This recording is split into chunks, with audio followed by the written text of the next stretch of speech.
네, 우리 성도님들께 추천드리고 싶은 책이 한 권 있습니다. 어른들의 문답법이라는 책이에요. 의견이 다른 사람과 품위 있고 생산적으로 대화하는 방법을 알려주는 실용서적입니다. 이 책에 대화를 잘하는 36가지 방법이 나오는데, 저자들이 대화를 잘하는 첫 번째 방법으로 꼽은 게 뭘까요? 이 대화를 왜 하는가? 대화의 목적을 먼저 아는 거랍니다.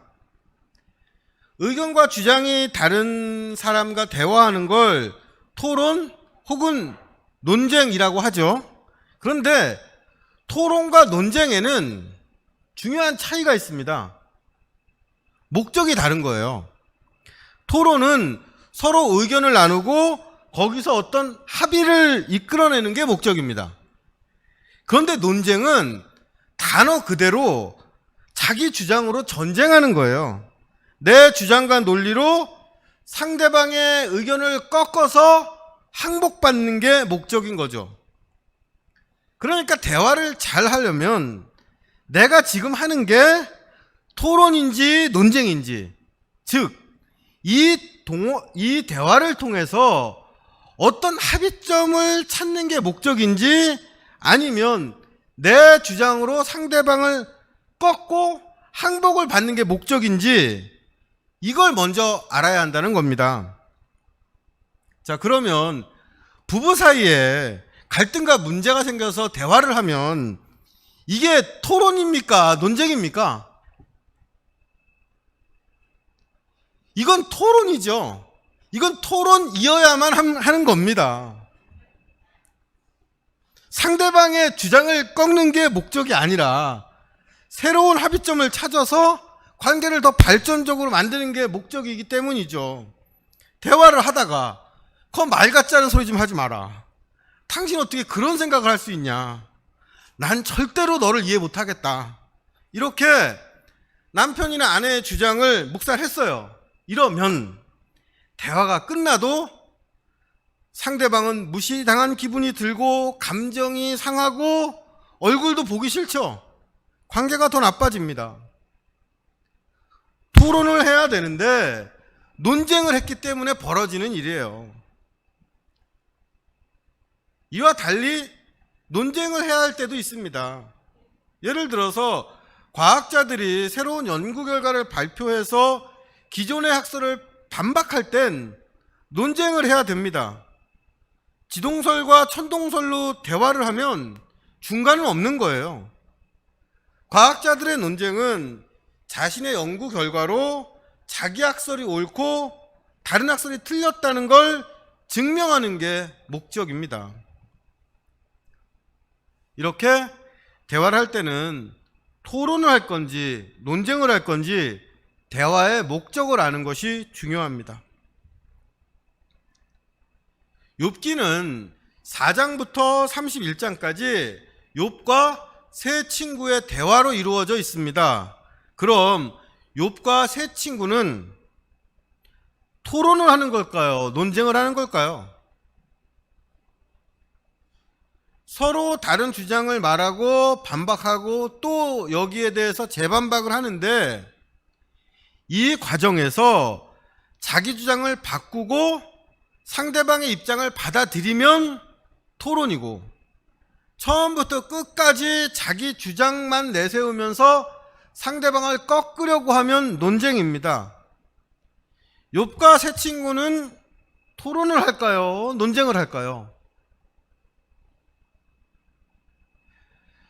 전체적인 대화를 살펴보면 욥은 토론을 하려고 하는데 욥의 세 친구들은 이걸 논쟁으로 끌고 갑니다. 무슨 말이냐면 욥은 대화를 진행하면서 자기 주장을 바꾸기도 하고 친구들이 했던 말을 받아들이기도 합니다. 그래서 욥의 말을 잘 살펴보면 앞에 했던 말과 뒤에 했던 말이 달라요. 일관성이 없는 것처럼 보이기도 합니다. 그런데 욥의 세 친구들은 처음부터 끝까지 같은 주장을 해요. 욥의 의견을 받아들이지 않습니다. 아마도 욥의 새 친구들은 욥의 의견을 이해하고 받아들이면 올바른 신앙을 버리는 거라고 믿었던 것 같아요. 그래서 새 친구들은 욥이 입장을 바꿀 때까지 끝까지 계속 같은 말을 반복합니다. 여기서 우리가 기억해야 될 중요한 교훈이 있습니다. 우리가 신앙에 대해서 또 인생에 대해서 누군가와 이야기를 할 때는 이건 토론이 되어야지 논쟁이 되어서는 안 된다는 겁니다. 고린도전서 9장에서 바울 사도는 자신은 유대인들에게는 유대인과 같이 되고 율법 없는 자들에게는 율법 없는 자 같이 되고 약한 자들에게는 자신도 약한 사람이 되어서 그들을 얻으려고 했다, 이렇게 말했습니다. 바울 사도는 누구보다 확실한 신앙을 가진 사람이었지만 상대가 율법을 지키는 유대인이냐 율법 없는 이방인이냐 신앙이 약한 사람이냐 강한 사람이냐에 따라서 자기 입장을 바꾸었던 겁니다. 그 이유는 그 만남과 대화의 목적이 상대방을 얻는 거지, 논쟁에서 이겨서 내가 상대방을 꺾는 게 목적이 아니었기 때문입니다. 신앙이 다른 사람 혹은 믿지 못하는 사람과 대화할 때 우리는 논쟁이 아니라 토론을 해야 됩니다. 상대방의 의견과 이야기를 듣고 이해하고 합의점을 찾아서 그 사람의 마음을 얻고 구원을 얻게 하는 게 목적이기 때문입니다. 고난 중에 마음이 괴로운 상태였지만 친구들과 토론을 통해서 새로운 답을 얻으려고 애를 썼던 이 욥의 자세는 우리가 꼭 기억하고 배워야 할 태도죠. 욥이 토론을 바란다는 증거, 욥이 친구들의 말을 받아들여서 처음으로 합의점을 찾은 내용이 오늘 본문에 등장합니다. 욥기 9장 6절에서 10절입니다.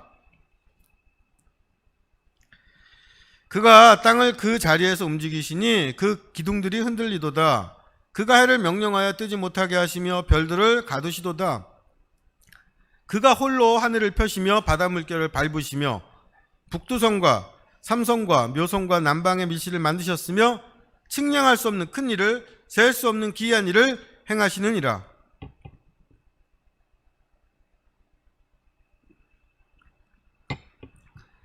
욥이 창조주 하나님에 대해서 말합니다. 하나님은 땅을 흔드시고 해와 별을 지배하시는 분, 하늘과 바다를 그분 뜻대로 하시고 하늘에 떠있는 별과 은하계를 만들고 운행하시는 분이다.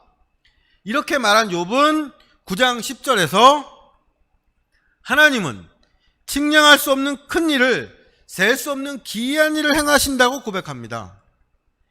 그런데 욥의 이 말은 첫 번째 친구인 엘리바스가 했던 바로 그 말이에요. 욥기 5장 9절에서 10절 엘리바스의 말입니다. 하나님은 헤아릴 수 없이 큰 일을 행하시며 기이한 일을 셀 수 없이 행하시나니 비를 땅에 내리시고 물을 밭에 보내시며 낮은 자를 높이 드시고 애곡하는 자를 일으키사 구원에 이르게 하시느니라. 엘리바스 역시 뭐라고 말합니까? 하나님은 헤아릴 수 없이 큰 일을 행하시며 기이한 일을 셀 수 없이 행하시는 분이라고 말하죠. 개역개정 성경에는 조금 다르게 번역했지만 원어로는 정확히 같은 말입니다. 엘리바스가 했던 말을 그대로 욥이 따라하는 거예요. 측량하다, 헤아리다로 번역된 이 헤케르란 단어는 크기나 숫자를 재서 확정한다는 뜻입니다. 그럼 큰일이라는 게 뭘까요? 인간이 측량하거나 헤아릴 수 없는 인간의 단위를 벗어나는 게 큰일입니다. 셀 수 없는 기이한 일을 셀 수 없이, 이 구절에서 센다라고 번역된 단어는 미스파르라는 단어인데 이건 기본적으로 숫자를 센다, 수를 기록한다는 뜻이에요. 숫자를 세고 기록한다는 건 한편으로는 규칙과 질서를 찾을 수 있다는 뜻입니다. 셀 수 없는 기이한 일은 하나님께서 아주 이상하고 놀라운 일을 많이 하신다는 뜻도 있지만, 또한 하나님께서 하시는 일을 인간이 규칙을 세우거나 질서를 찾을 수 없다라는 그런 의미이기도 합니다. 그러면 서로 입장이 다른 욥과 엘리바스가 합의한 게 뭡니까? 하나님은 인간이 측량하고 헤아릴 수 있는 범위를 넘어서는 큰 일을 행하시는 분이며, 인간이 규칙과 순서를 파악할 수 없는 놀라운 일을 행하시는 분이라는 고백이에요. 욥과 엘리바스가 함께 말한 큰 일과 기이한 일을 행하시는 하나님, 이것이 기독교 신앙에서 가장 기본적이면서 중요한 믿음입니다. 교파가 다르고 교리가 다를 수 있지만 모든 기독교는 이 믿음 위에 서 있습니다.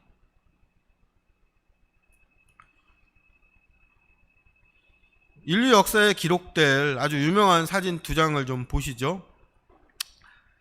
지금부터 54년 전인 1968년 12월에 유인 우주선 아폴로 8호가 달궤도를 돌다가 지구 전체의 모습을 사진으로 찍었습니다.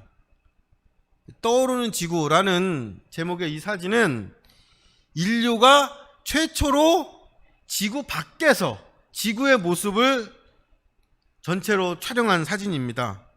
그래서 세계를 바꾼 100대 사진에서 이 표지를 장식한 아주 유명한 작품이에요. 이 사진을 찍었을 때가 크리스마스여서 아폴로 8호 우주인들이 지구에 메시지를 보냈는데, 이때 태초에 하나님이 천지를 창조하셨느니라로 시작되는 창세기 1장을 1절부터 10절까지 이렇게 쭉 낭독해서 지구에 메시지로 보냈습니다. 그래서 5억 명 정도의 지구인들이 그거를 이렇게 들었다고 해요.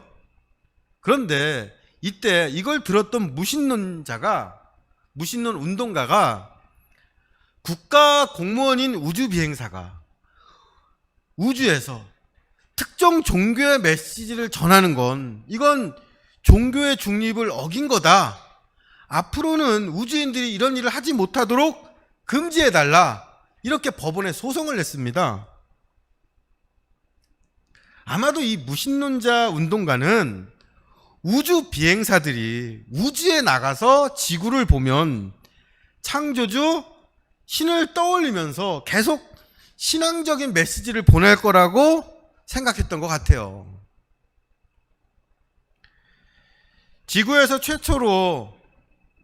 우주에서 최초로 지구 전체 사진을 찍은 지 22년 후에 우주에서 또 하나 유명한 사진이 지구로 전송이 됩니다.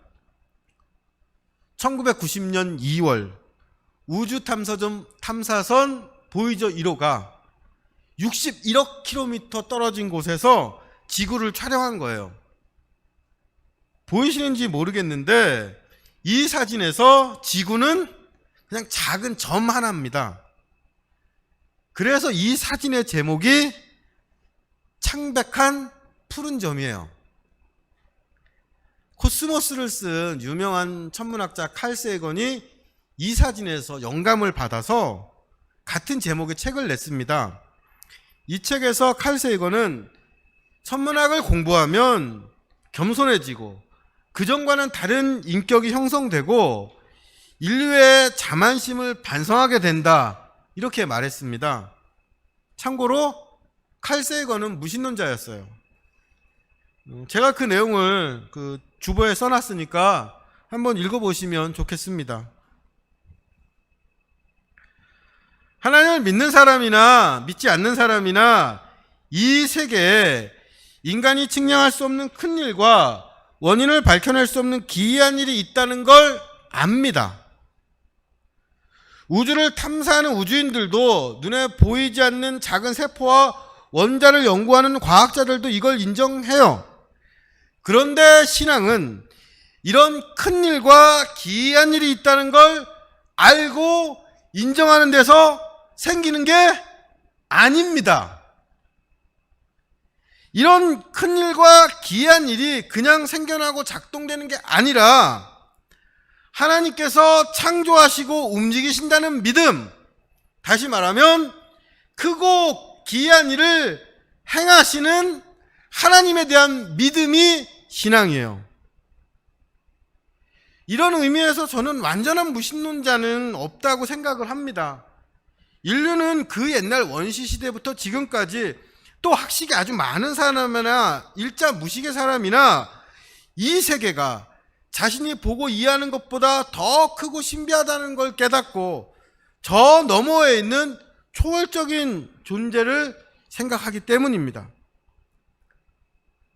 성경은 측량할 수 없고 알 수 없는 크고 기이한 일을 행하시는 하나님에 대한 믿음을 경외라는 단어로 표현합니다. 욥과 엘리바스는 모두 하나님을 경외하는 사람들입니다. 그런데 둘 다 하나님을 경외하는데 하나님에 대한 생각이 달라요. 욥기 5장에서 엘리바스가 했던 말을 다시 살펴보겠습니다. 하나님은 헤아릴 수 없이 큰 일을 행하시며 기이한 일을 셀 수 없이 행하시나니, 이러면서 계속 얘기하죠. 비를 땅에 내리시고 물을 밭에 보내시며 낮은 자를 높이 드시고 애곡하는 자를 일으키사 구원에 이르게 하시느니라. 엘리바스는 큰 일과 기이한 일을 행하시는 하나님을 뭐라고 설명합니까?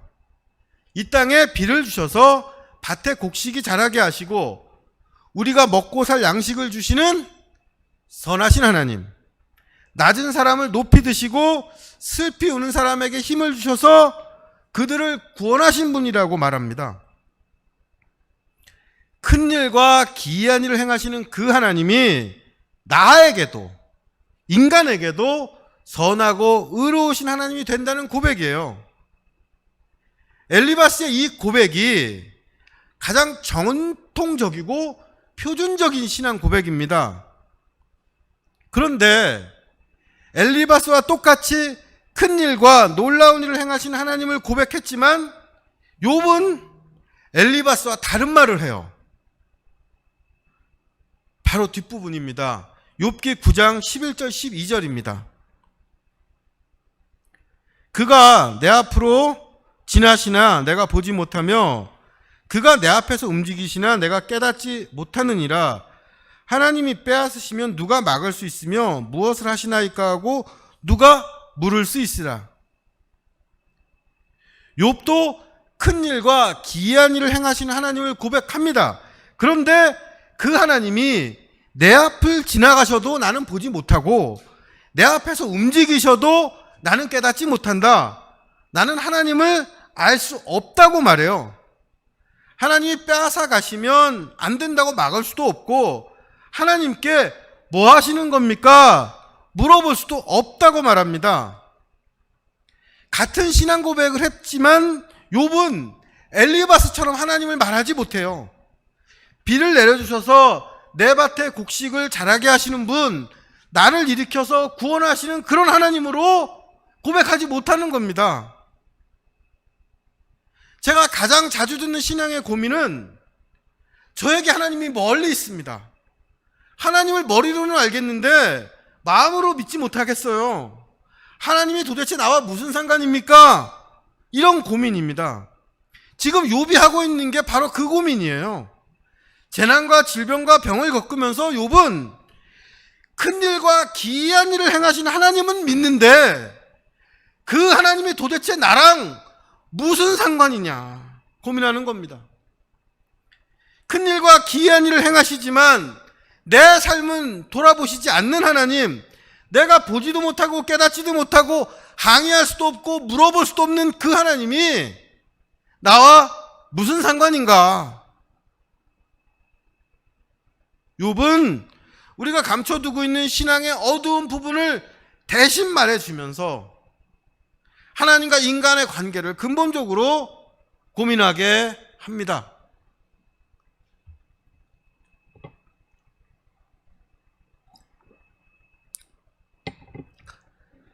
청년 2명과 신앙에 대해서 이렇게 고민을 나눈 적이 있습니다.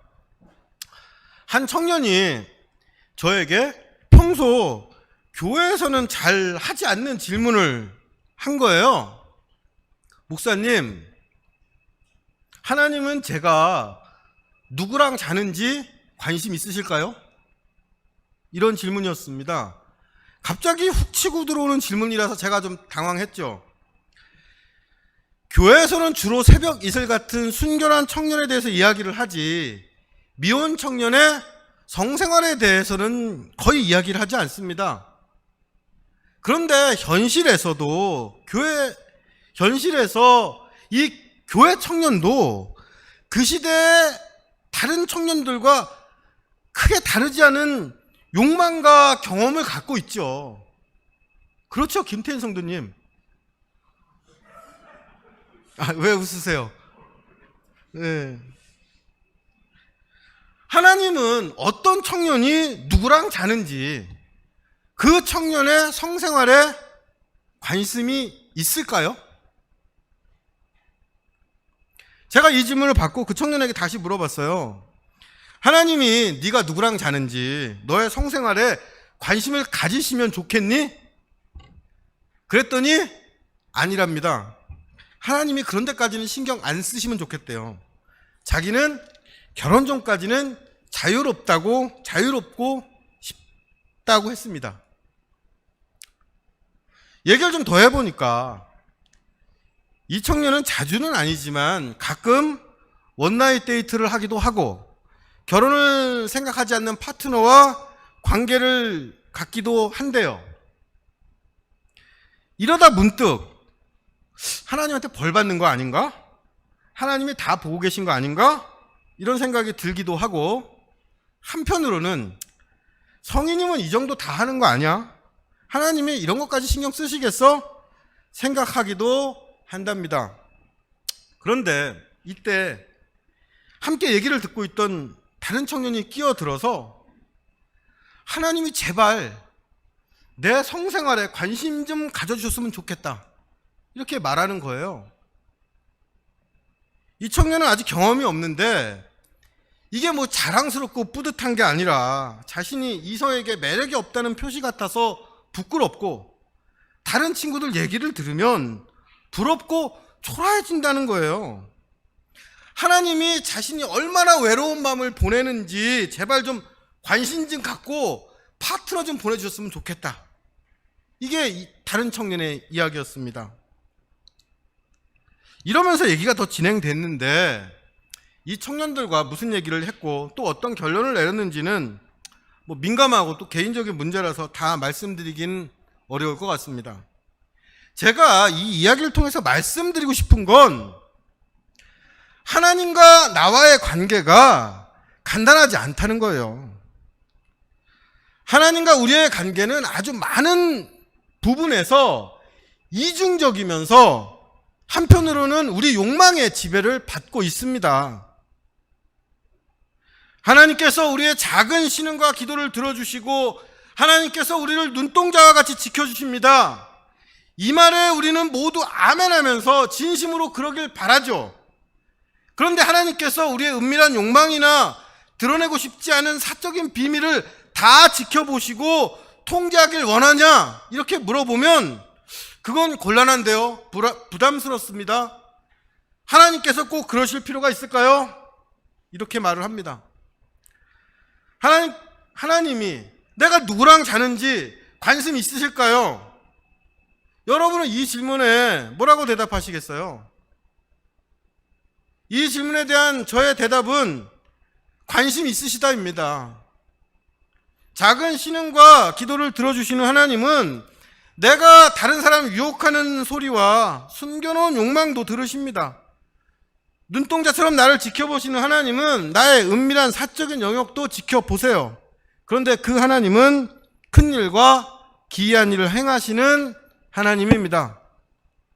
우리가 헤아릴 수 없고 측량할 수 없는 방법으로 우리를 지켜보시고 우리가 계산하지 못하고 예상하지 못하는 방법으로 우리를 만들어 가시는 하나님이라는 뜻입니다. 큰일과 기이한 일을 행하시는 하나님을 믿는다는 건 우리가 알 수 없는 크고 놀라운 방법으로 하나님께서 우리의 삶을 계획하시고 지켜보시고 참여하신다는 그 하나님의 역사를 믿는다는 뜻입니다. 하나님은 인간이 헤아릴 수 없는 크고 놀라운 방법을 사용하십니다. 그런데 결국 이 말은 하나님이 무슨 일을 하는지 우리는 모르는 것 아닌가라는 의문을 주죠. 욥도 많은 고민을 9장에서 하다가 결국 비슷한 탄식을 합니다. 욥기 9장의 마지막 부분, 욥기 9장 32절에서 35절입니다. 하나님은 나처럼 사람이 아니신즉 내가 그에게 대답할 수 없으며 함께 들어가 재판할 수도 없고 우리 사이에 손을 얹을 판결자도 없구나. 주께서 그의 막대기를 내게서 떠나게 하시고 그의 위엄이 나를 두렵게 하지 아니하시기를 원하노라. 그리하시면 내가 두려움 없이 말하리라. 나는 본래 그렇게 하시는 자가 아니니라.